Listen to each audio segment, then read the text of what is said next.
What does this, I guess they're calling it the 12-day war, what does it represent for Benjamin Netanyahu? Well, it was a major military and foreign policy success. It continues to distract from his abject failure in Gaza, his, responsibility for lax security and propping up Hamas that led to the October 7th attacks, and his really inability to defeat Hamas in Gaza.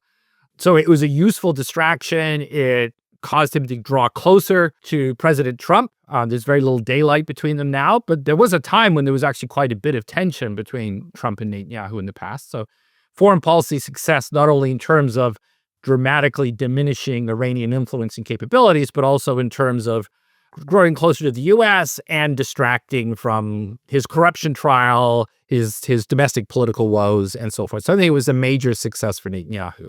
And really one of the major achievements of his political career. This is something that he has been aiming for decades. He has wanted to, attempt to decapitate the Iranian regime, or certainly to pull the United States into direct conflict with Iran for a very long time.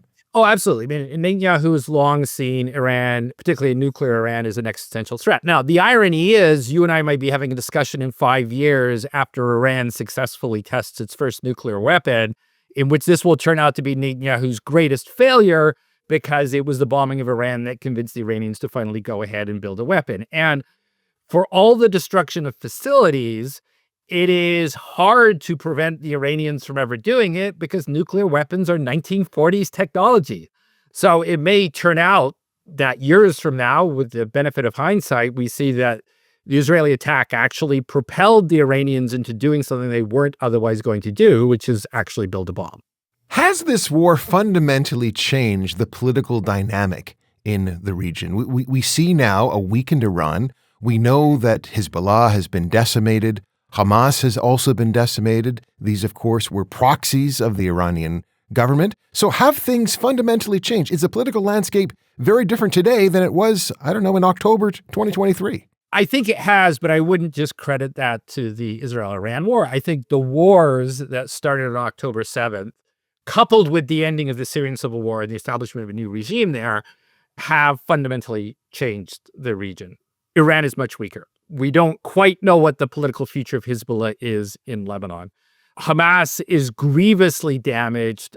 We have an apocalyptic situation in Gaza with starvation, with, over 2/3 of all buildings destroyed or heavily damaged, increasingly uninhabitable. Things have fundamentally changed in Syria, and Syria is unstable and could break apart at the seams or fall into renewed civil war. So it is a very different region, and Israel is feeling much less constrained.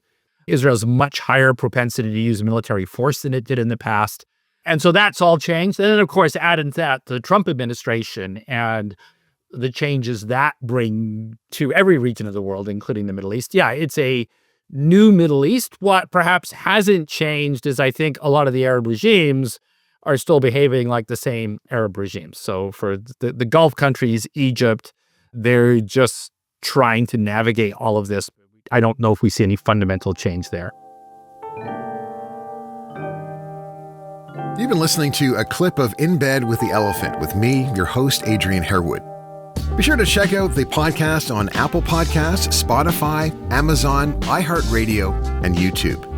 And please be sure to like and subscribe to the podcast and write a review. We love hearing from you.